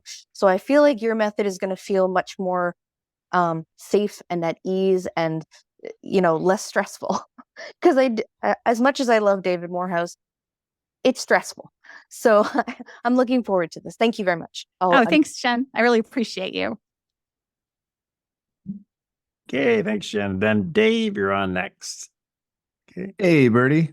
Hey, Dave. Quick question. When you experience an objective, eyes open or eyes closed? Well, both. Both. I used to have my eyes closed most of the time for years. And now I would say my eyes are open more than closed, but I still close them on occasion. And I can see things now even with eyes open. It's evolved into that for me, just time and a lot of sessions. But I do think that closing your eyes is very helpful, especially in the beginning, or if you're having trouble getting a visual. And for me, oftentimes I just know what the visual is and don't necessarily see it. But now that was before, but now I see things way more than I used to. But yeah, I do both, eyes open and eyes closed, more open than closed these days. Thank you. You're welcome. Okay, next is Shannon and then Andrew. Hello. Eric just stepped out, but he's here too. So my question is, I really struggle with like being in it, kind of experiencing things and then writing it down. Like the opening my eyes, writing it down really takes me out of it. Yes. So I'm asking my question now. So that is where I struggle, and then I struggle to get back into it. So if you had any advice for that. Yeah, if you're struggling to get in and out of it, then the best thing to do is to get up and take a break. I highly recommend taking a break and having a snack and then going back into it. Okay. Because and I recommend that you guys get one of these little Muse doohickeys, because you're going to start to see what it feels like when you're super in it. And you can literally train your brain to stay in that space, seriously. But I do recommend getting up and walking around and breaking up a session like that. I don't think that you have to do a session all the way through. I've done many sessions where I've done 10 minutes here, 10 minutes there, 15 minutes there, end of the day. It's a full-blown session. And it works just as well. It works just as well. And Shannon, you're an amazing, amazing remote viewer. Oh, thank you. You want to say hi? Okay. He's going to just come say hi real quick. Okay. Hi, Birdie. Here he is. Congratulations. These two just got engaged. Woo! Yay! I'll see you tomorrow. See you tomorrow. Okay. Thank you. Okay. Bye. So after Andrew, no one else has their hand up. If anyone else has any questions, you can raise your hand. Okay, Andrew, you're on. Oh, hi again, Birdie. I was just hoping you would speak a little bit to how does like telepathic communication, does that ever have anything to do with any of your sessions when you're remote viewing? And what kind of experiences do you have even outside of remote viewing, like with your telepathic ability with, other people who are alive, not necessarily UFOs or spirits or anything? Is that something normal for you? And do you use that in your remote viewing sessions also? Yeah, absolutely. Telepathy is a big part of remote viewing. You can definitely sense people's thoughts, animals' thoughts. You can literally hear everything that they're thinking. And yeah, the more that you do, the more that you're in tune or have an intuitive sense about everything around you, and people around you. And I've kind of always been that way since I was a little kid. So I think that, some of us, I think, are just a little more out there. So I'm a little out there, but I do believe that just the practice of remote viewing over years has enabled me to have a more intuitive sense with others in my life, and with others I just happen to meet out there.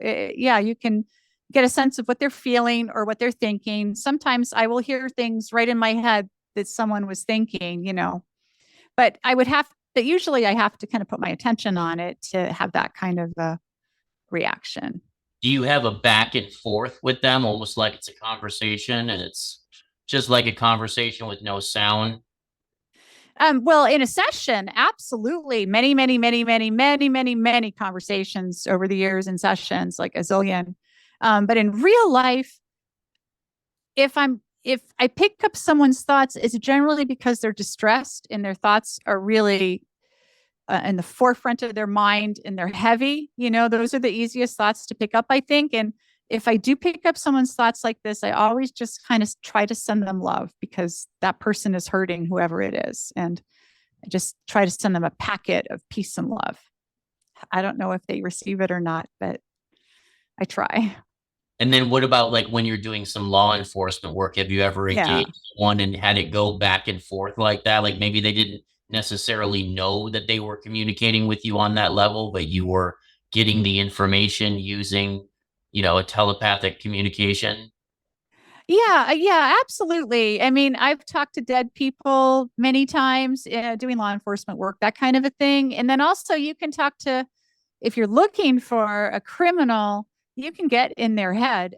You can absolutely get in their head and get a sense of what's going on with their thinking and start writing down their thoughts, their thought processes. And that can be helpful actually in law enforcement work, because they might be thinking about where they buried a body or where they left some evidence and things like that. Yeah, you can, in a session, you can look at anyone's inner thoughts. And so you kind of have to be careful, I was not so careful in the early days. I would task out anyone, but nowadays I try to kind of keep like a level of consent going, so I don't want to invade someone's private space unless it's a very public moment, a very public person, or if I'm, law enforcement work, I feel that's fair game, because we're trying to save a life perhaps, or, keep other people from being hurt. And alien encounters, that absolutely is fair game, because they're probing our minds all the time. But it's mostly you picking up on their thoughts and not necessarily a dialogue going back and forth where you're both doing it. Is that? Sometimes it's a dialogue back and forth, and sometimes you're just picking up on the thoughts. It really depends on what it is you're looking at. So it differs from session to session, and you know, the target of your inquiry. Well, thank you again. It's wonderful Yeah. to ask you these questions. I really appreciate it. My pleasure. Okay, now we got Don and then Cheryl. Hi, Birdie. Can you hear Hey, me? Don, I can hear you. Great I'm to just see looking- you. Oh, you too. And so I'm noticing that there are 87 participants here tonight, which makes this one of the most popular remote viewing forums ever. So congratulations. I've got a Thank you. quick question for you. A quick search on Google for the Muse. There is a Yes. Muse 2, there's a Muse S, there is the Muse. So there's right. something that's sort of like a wraparound thing that looks like earbuds that goes in the back of the head. I'm not seeing what you showed. Yeah, I think this is the Muse 2, or it's the Muse S. It's one or the other. Does it wrap around the back of your head? It does. And it has like it wraps all the way around my head and gets stuck in my hair. And it has this thing that has like little colors that beep on and off. All right, And that's the only one that's not shown. I don't know what it is. I'll find out exactly, because I'm sure I know I have it you know what? I can probably tell you in 1 second, because I have an extra. I bought a new headband for it because this one's getting kind of gross from sweat and Maybe the Muse whatever. X. That's the only one they show, just a box, not Yeah, wearing you know a what? thing that goes behind the head. Yeah, it does. I'm looking at this thing and it doesn't say on it, but you know what? I have because I had ordered a new band for it and I hadn't opened the new band yet, but I bet that the box that the band comes in, because it's still hermetically sealed in plastic, I bet it says what model this is, and I will let you know. Okay. All right. Thank you very much. Thanks, Don. Sure. Okay, Cheryl, you're next. Okay, yes, I did have one other question, and that was, how do you handle bias? So suppose you're remote viewing something that you really want to know, and very probably you have an opinion on it, but no certainty. So how do you get away from your own sense of the thing so that you can look at it objectively? Without being influenced by what you already think or feel is going on with whatever it is you're looking at. I have this problem a lot because I'm curious about a lot of things and I have opinions about them before I even get into. I do research online is what I do. I haven't remote viewed because I don't know how to do that and I don't think I'd be very good at it. But I'm curious as to what you would do with the part of this process that is bias. You know, you can't get away from your own biases. You can't get away from your own history. You can't get away from what you know. You can't get away from your upbringing. You can't get away from any of these things. So I think that where you can have the biggest achievement in remote viewing in terms of like wondering about bias is in deconstructing your session work and discovering where you made a pronouncement that maybe wasn't true, because and you'll have to deconstruct and figure out why. Oh, I reacted to it this way because my mom would always get mad at me if I did X, Y, and Z. Or maybe you're looking at a person that makes you feel uncomfortable, and then in the deconstruction you realize, oh, I was uncomfortable because I had a neighbor that was creepy and reminded me of this person, or because, my grandfather was racist and would have said this about this person. And so we all have internal biases, and you have to train your mind how to respond during remote viewing. You have to train your mind, and not just train your mind to do it, train your mind to tell you, to give you the story. That's the biggest training in remote viewing, not learning the techniques, not practicing the techniques. That's just like anyone can do that.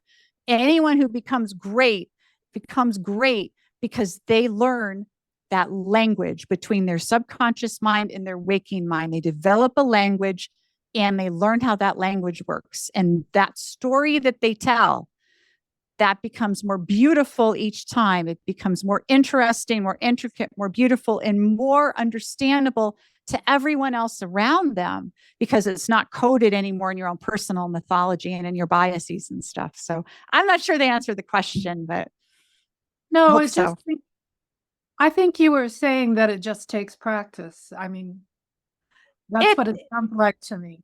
It takes practice, but it really takes self-reflection, which is different than practice. I understand that too. Yeah. So thank you. That was Thank you. Okay, we got a question in the chat from Rob. It sounds like we're good. He's asked, do you think human PSI capability is being inhibited by something external to us? Like when Ingo wrote about space-side telepathy plus. And if so, is there any prospect you can, do you think of this changing? So in other words, can things block us? Is that the question? Okay, let me go. Here we go. Yeah. You think? Yeah. Okay. I don't think that, I think that sometimes there are things out there that can attempt to block you. And I believe that those things can be successful in blocking you if you don't understand what they're doing. The moment you understand is the moment that blocking dissipates and they're unable to block you, because I don't think anything can truly block all of consciousness. I just don't think that that's even possible. But I think that they can set up, that external things can potentially set up in your mind the idea that you're being blocked. And that ideas are extraordinarily powerful. And if they make you feel that you're being blocked, well, then you will block yourself. But I'm never blocked. I never have that experience. But in the past, back at Farsight, there were occasions when I felt that I was blocked. And this was usually during alien ET type targets, and I would feel blocked. And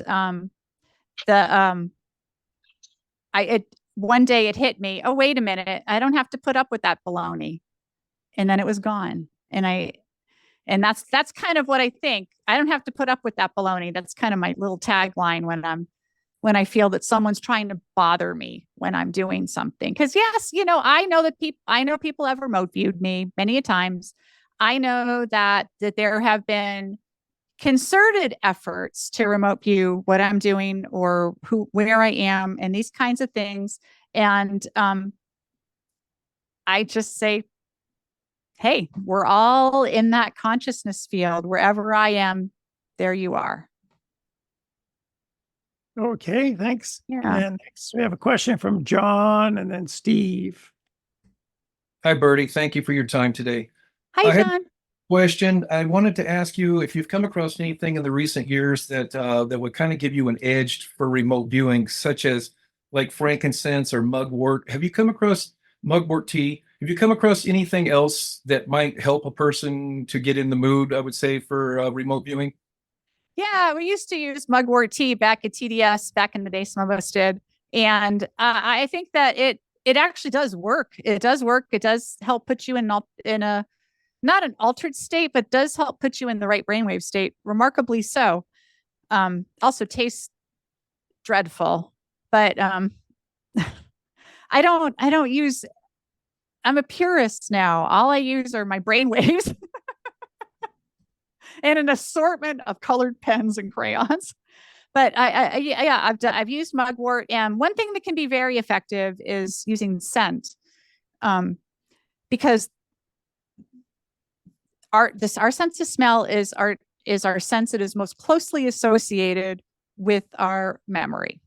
So if you're and we used to do this back at TDS. Some of us we came up with a formulation of some essential oils that smelled extremely unique.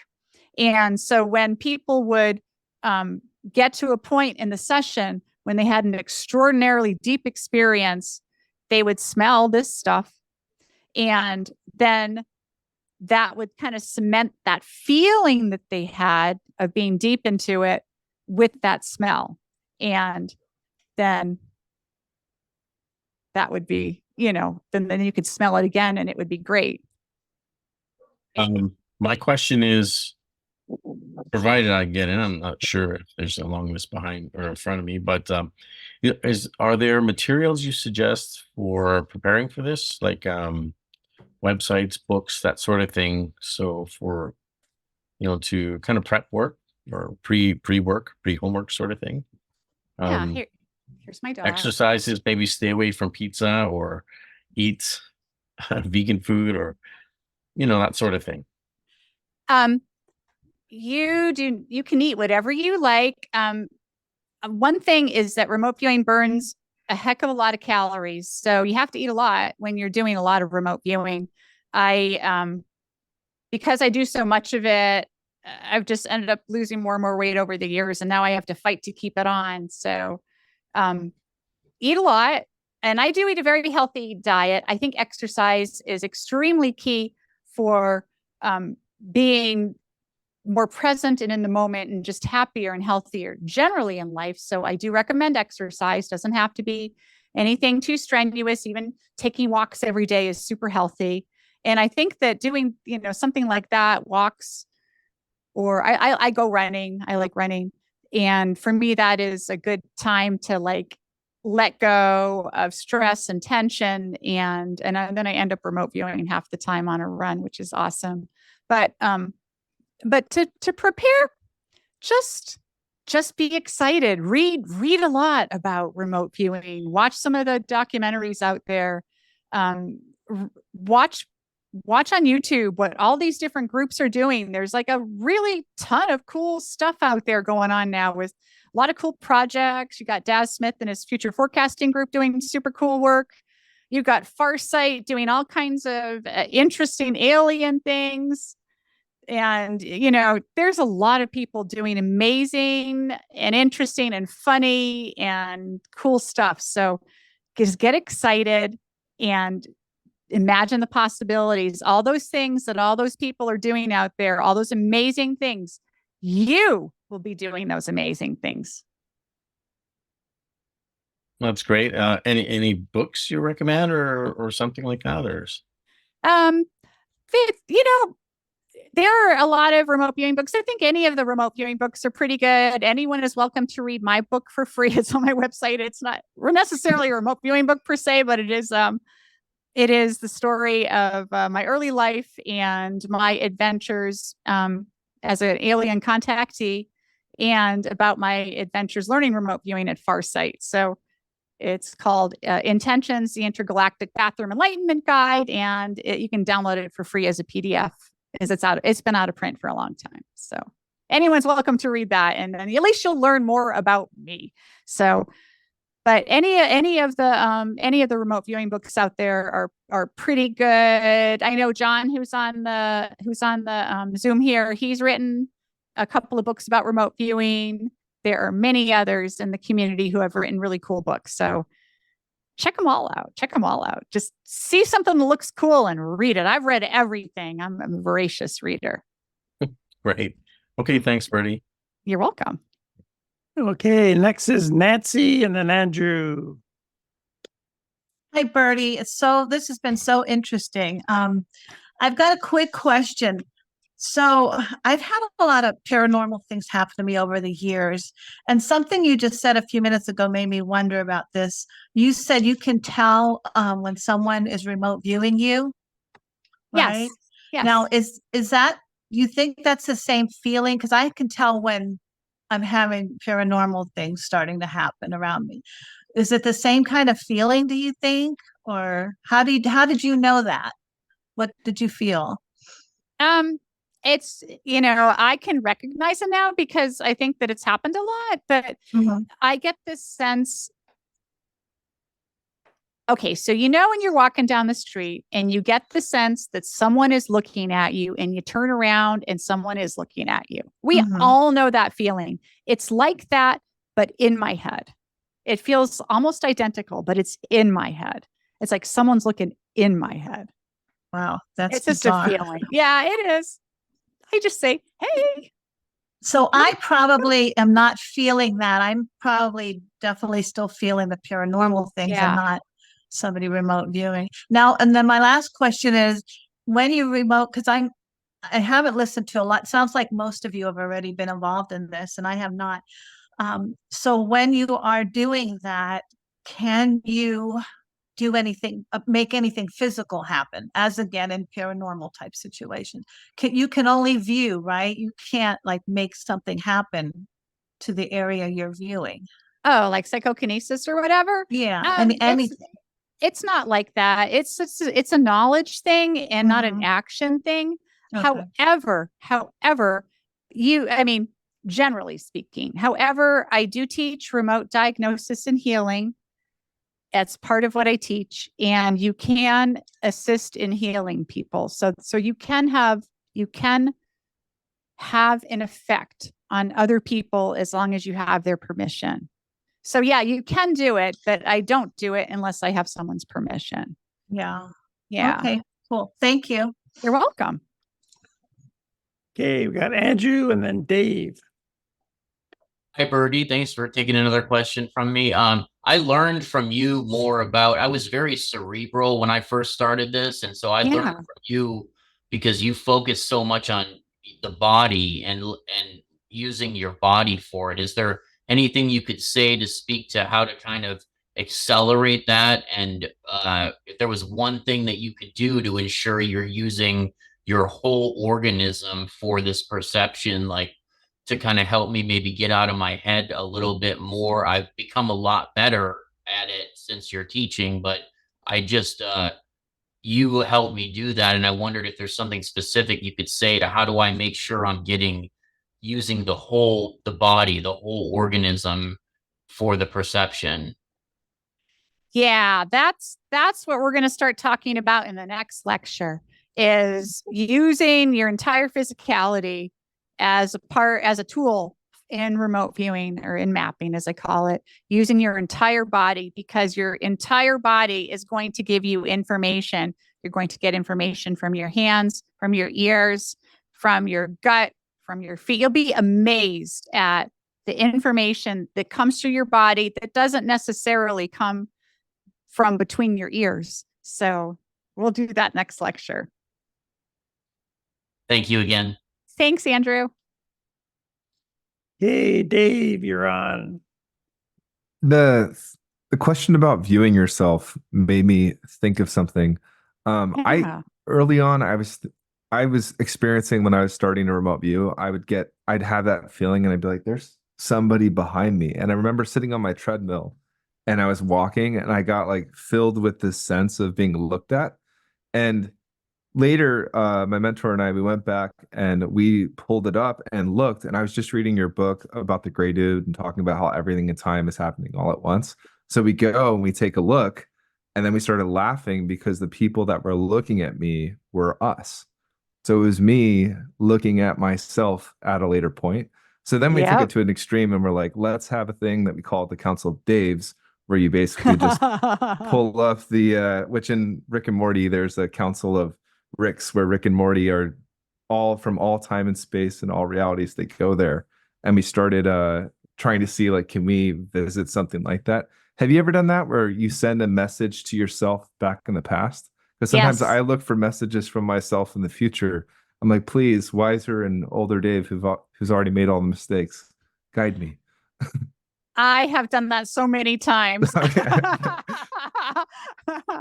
Awesome. And I'm always looking to see when I'm talking to myself. So every once in a while.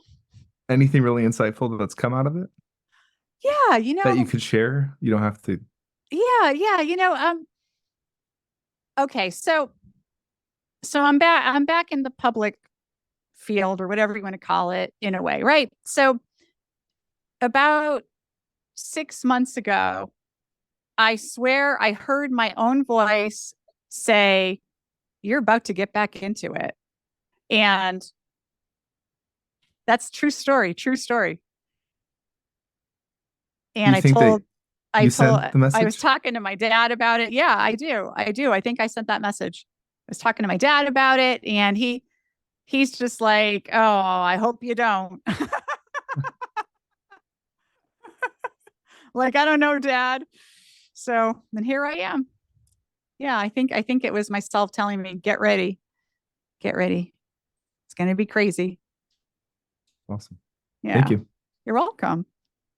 So that's all the questions, Birdie. It's about 10 minutes after Yay! the Well, hour. I'm pretty tired. So thank you, everybody. I really appreciate you being here with me tonight and listening to me talk about remote viewing. I love you all very much. I'm super excited to schedule the next one.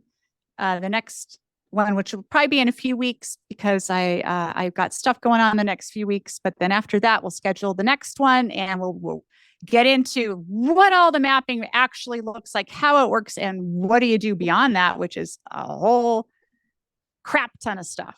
We'll talk about using our whole bodies. Okay, love you all.